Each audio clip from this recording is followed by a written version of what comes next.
this point in my life, as a mere 16-year-old, I could hardly defend myself from a cold, let alone whatever drunken monstrosities my father considered acquaintances at that time. Well, this would be the night I'd find out just how vulnerable that was. Daddy had dug himself in deep during an all-night poker game, and, like any sensible gambler, figured his best course of action was to just keep digging that hole. Maybe, in the pickled ruin of his brain, he figured if he dug deep enough, they wouldn't find him. Meanwhile, I'm attempting to get some sleep in one of the back rooms, using coats that must have been as old as I was as my only method of warmth. I still remember the smell.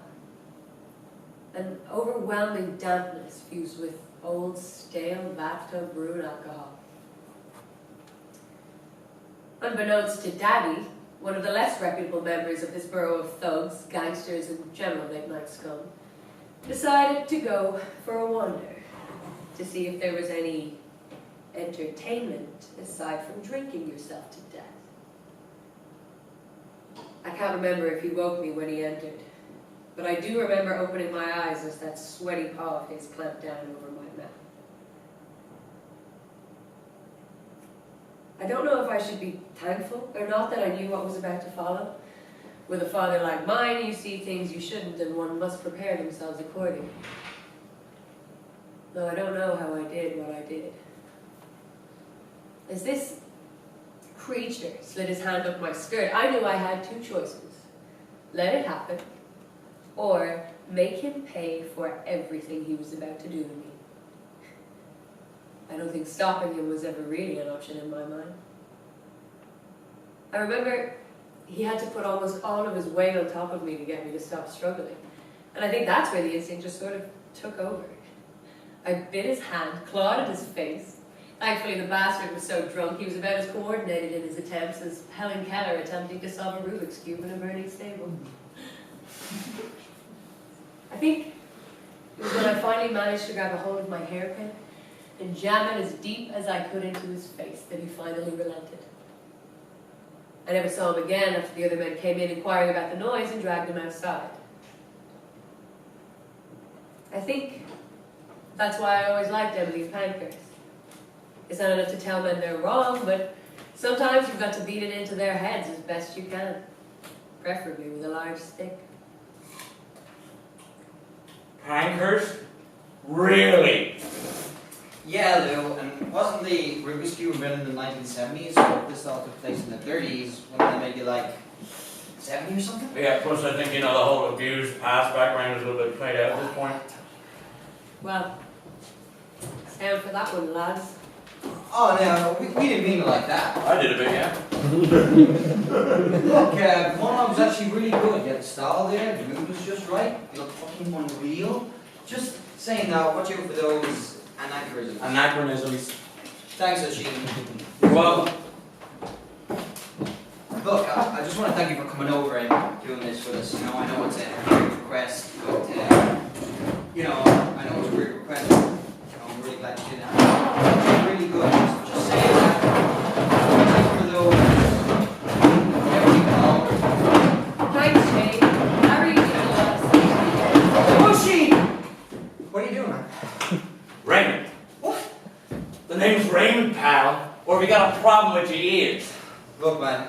Me and Joe are trying to have a conversation here, so we just cut it with all. No, I understand, you're right, but losing sight of the bigger picture here, pal. We got a very important case to do here, and unfortunately, she's a suspect in this. Hey, man, you can't talk to her like that, alright? She's my woman, alright? So I'm not gonna have you come in me and disrespect her, alright? Christ, will you cut the gas? Look, I understand she's a little squeeze, but I'm not gonna pussy her around just because you're bumping uglies with her on it. Can you please stop talking about me like I'm not here? I'm not some Abel Grable walking in here just to get an earful from you two clowns. What the hell is all this over anyway? I just get a vague call from you about dressing up like it's an old 1940s movie. Now, I took some time out of my busy schedule to come humor you two bozos, so how about a little respect? Jesus. Yeah. Not so smart now, huh? Alright, fine, you're good at talking smack, but your story structure can use a bit of work. And that's besides the point. We got a very important case on our hands, Toots, and unfortunately, you're a suspect. suspect? In what?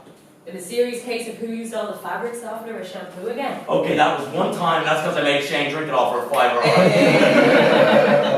Look, baby, you ain't really a suspect. We just want to ask you a couple questions. Bullshit! She's one of our suspects, and I'm not gonna pussyfoot around this. Why you being so aggressive, man?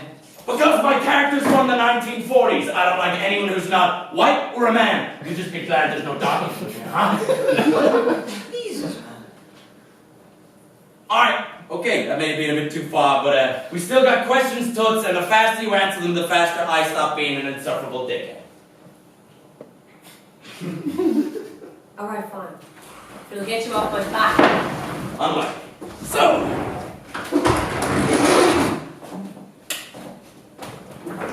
what do you make of this?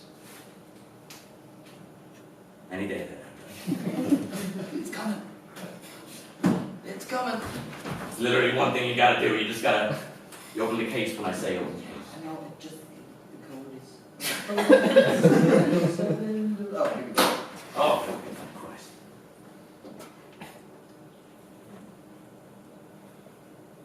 It's an empty glowing briefcase, so what? So what? It's about what was in the briefcase, sweetheart. And when we awoke this morning, evening, afternoon, whatever time 2:45 is, that of which is no longer there.